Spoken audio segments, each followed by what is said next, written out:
Kimby Daniels, former Swift Current Bronco, won the Memorial Cup in 1989. Kimby, my friend, it's been a while. Thanks for doing this. First off, you got to give people, you got to let them know where you are and what you're doing these days.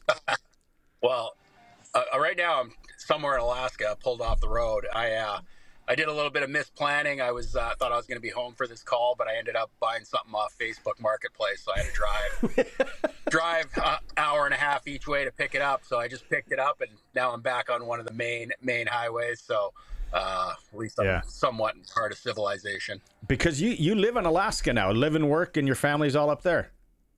Yeah, I've been here since I came up here to play 25 years ago, I guess it's been. So just haven't left. A lot like Canada, so really no reason to leave. So, Kimby, we were looking up a stat earlier. 1989 January in Moose Jaw, Swift Current Broncos win 11-3 with 10 power play goals. Do you happen to remember that, and how many did you have? I didn't have any at that time. I mean, the game was so lopsided in our power play. I mean, I think just got sick of putting them out there. So at that time, I was still not playing on the power play, and so I think we got kind of the last one or two opportunities. But the way that game unfolded, it was so Moose Jaw was so rough and dirty and just taking blatant penalties that. It was one of the most ridiculous games I've been part of, that our coach just kept running out the power play, which, as you know, was, I think, 35 or 36% that year. So, we just intentionally probably ran up the score that night, no doubt about it. Nice. When you go back to that year, Kimby, you're a youngster. You're rolling to Swift Current. What were the expectations early in the year? Because I think once you guys started trucking, if I remember reading it correctly, kind of after Christmas, you guys were like, hey, we're good here. We got something. There was a few additions. But what do you remember early in that year? And for, like I said, for yourself, you were a youngster in the league. Yeah, I didn't really know a lot going into that season, even though I followed the Western League. Swift Current was relatively new, just 2 years in the league, so they hadn't really established that they were a powerhouse or anything. But, with all the returning older players we had, and, I guess we expected to be good, but I had no idea how good. For me, it was a bit of a struggle because I really didn't play much until after Christmas, right before Christmas, when a couple of the players went to play in the World Juniors, and we had some injuries. So, but I know we started the season, I think we had won 13 or 14 straight. So really from day one, it was, we were kind of the top team in the league, in the country, and we just kept rolling from there. You guys do roll. We're going to get to the Memorial Cup stuff here, but you guys go 12-0 in the playoffs. Yeah. Yeah, that was, as fun and I don't want to say easy as the regular season was, the playoffs were easy. And it almost, when we got to the Memorial Cup, it was almost like we thought it was going to be that easy, and it wasn't. We didn't play our best hockey, but at no point in any series that we played in the Western Hockey League were we, I don't even know if we were down at any point in any series, but, the games were just, for the most part, weren't very close, and we just rolled through it. And I think when we got to the Memorial Cup, we thought maybe it would be the same way, but we had a few hiccups, but managed to overcome them. When you go undefeated through the playoffs, 12 wins in a row, what is the mentality in the dressing room? Like, how easy did it feel as the club was going through that? Well, we had a pretty loose hockey team. Our older players, our leaders, guys like Sheldon Kennedy, the Kruger brothers, they were hilarious. Like, we were tied at 3 in the Memorial Cup final, and in that intermission, I remember Kennedy, he combed his hair. He had long hair. He combed it all straight and forward, and I think he threw somebody's tie on, and he's running around being a clown. And this is in the intermission going into overtime to win or lose a Memorial Cup. And that just would sum up our team. There was no panic point at all for us during the season, but we had a lot of characters and a fun team. And obviously you spent a lot of time in the dressing room, and you definitely had a fun dressing room. You started the tournament with a 6-4 win over Ty Domi and Mike Ricci and the Peterborough Petes, and then you slipped by Laval Patrice Brisebois was on that team, 6-5. Then your first loss, which must have felt like first loss, and it was first loss in months, was the last round robin game, 5-4 to Saskatoon. So then Peterborough Laval played the tiebreaker. You guys played Peterborough in, I guess, the semi, hammered them 6-2. But like you said, and if you go back and online, you listen to, some of the guys, Tim Tisdale talk and Kennedy and all that, like you talked, Kimby, you guys didn't play that good in the Memorial Cup as a team. Was it just maybe Laval, Peterborough not knowing, or could you put your finger on why you guys didn't play great in that tourney?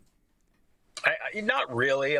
We were healthy, but the only thing I could maybe think of is maybe fatigue. I mean, we really only played 9 forwards and 4D, and then of course Kruger played all the games. So that would be the only thing I could think of. But you're also playing 2 teams in Laval and Peterborough that we hadn't played all year and we didn't know a lot about. So maybe there was a bit of an unknown factor there, but. We managed to score 6 goals in every game except for when we played Saskatoon. So, defensively, it was more we were just sloppy defensively and not as crisp offensively, even though we scored 6 goals in those games. But, when we got to playing Saskatoon, when we lost in that round robin, it was kind of shocking. But, we just knew we'd had to win one more game to get in the final, to get another crack at them. So we just put that one behind us. Trevor Kruger, when you watched, and you can go watch the game because it was one of the first Memorial Cup finals televised, yeah, still out there. Like Trevor Kruger in net, Kimby. Let's be honest, there are street hockey goalies playing right now in Swift Current or Alaska that have more gear that look bigger than him in net. Like it's hard to believe what he did in that small stature with no equipment. And could he move the puck? Oh, he was great. I guess maybe when I say we played 4D, it would be 5 because he was pretty much a fifth defenseman. He handled the puck like nobody I had ever seen except for on TV with Hextall at that time, and he wasn't afraid to venture out of his net to get the puck. I mean, he would race out towards the blue line, the corners. I mean, he was everywhere, but he was really athletic, a really good goalie, and we didn't always play the best defensively, and we got into a lot of run and gun games, but he was the kind of goalie that just had to make one more save than the other guy, and he did that a lot and gave us chances to win a lot of games. In that final, you score, right? Do you come down the left side and bury one on Greenlay? Yeah, that was just, I tell people if you watch it real closely, like it was icing, and they waved it off. I don't know why they waved it off. It looked like Kruger did touch it, but the linesman waved it off, and it took me a long time to enter the camera because I was kind of yelling and mother effing on the way back, and then all of a sudden I realized, they blew it down, so I had to get back in our zone to play and defend, and we just kind of stole the puck and away we went and scored off a rush, and goals were hard to come by in that game. We had a lot of great chances, but Greenlay was pretty good. Any other special memories that you have of that run and that Memorial Cup year outside of Sheldon Kennedy combing his head over in the intermission that would be of interest to the listeners, especially here in Swift Current? Well, you brought up the one game in Moose Jaw, which is unique. I mean, to be part of that game, even though I wasn't a big contributor on the power play at that time, was just great to watch. And then we had another game in Medicine Hat where we were down 7-1 after 2 periods, and our coach did not let us go into the dressing room for the second intermission. We sat out on the bench, and I don't know if you guys are familiar with how bad the hecklers were in Medicine Hat at that time. I'm talking not stuff you could say today at all. And we sat there as a team and took it, and we ended up coming back, tying the game. I think Trevor's brother Darren scored with under a minute left to tie it at 7, and then we went into overtime and won like a minute into overtime. And when we left the ice, you could imagine what our emotions were passing the fans that were still there that had to stick that out. So that was probably, along with the Moose Jaw game, the most memorable game that I had that year. What was the celebration like after the Memorial Cup? I just saw the picture because it was like, however many years ago last year, and it's like the old Memorial Cup pictures where someone wins a TV and it's on the ice with the team. What was the celebration and the party like? Because that small community of Swift Current, I remember they were all there. You made me cry. I was a Blades fan. What do you remember about the celebration? Well, it was pretty subdued. It was an afternoon game. So then, obviously we got on the bus and bussed back to Swift Current. And we were in Swift Current probably by, I would say, 7 or 8 o'clock. Wow. I know the sun hadn't set yet. So, but the bus ride back, I mean, it wasn't a lot of hooting and hollering. Obviously everybody's familiar with the bus crash. We had still 5 or 6 of those players that were part of that team. And then, of course, the Kruger brothers who lost their brother on that team. So I think a lot of those older guys were just kind of reflecting on what they had accomplished, what they had to go through.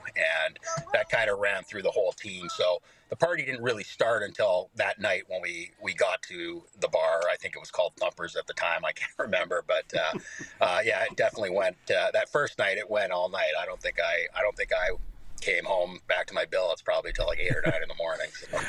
All right, last question for you. Do you have your ring? Do you know where your ring is? Do you have the ring? Because I know that was the thing when we talked on the Nooner a few years ago. Yeah, so and I forgot all about this. So I have a ring, and it's not the original. I forgot that I had lost the original ring until somebody had reached out to me on Facebook and told me a story that their father was a barber or worked in a hair salon at Pearson Airport and had found my ring there and had it for over 20 years. So I had ordered another ring after I must have lost that one. And I forgot all about that whole thing until she reached out to me and told me that she had this ring that her dad's had for 20 some years. So now I have 2, the original and the replica. But it's funny that I've won a few more over the years. And then of course you see the bling that they have now. I mean, mine looks like like a little wedding band compared to what they're rocking today. So, but it's still definitely a nice ring. I like the colors on it. So, if I lose one, I'll still have a backup. You put it on Facebook Marketplace. Yeah. Right?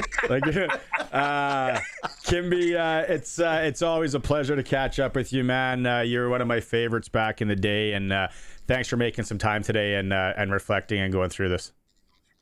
Awesome. Thanks for having me, guys. Enjoy your weekend. Right.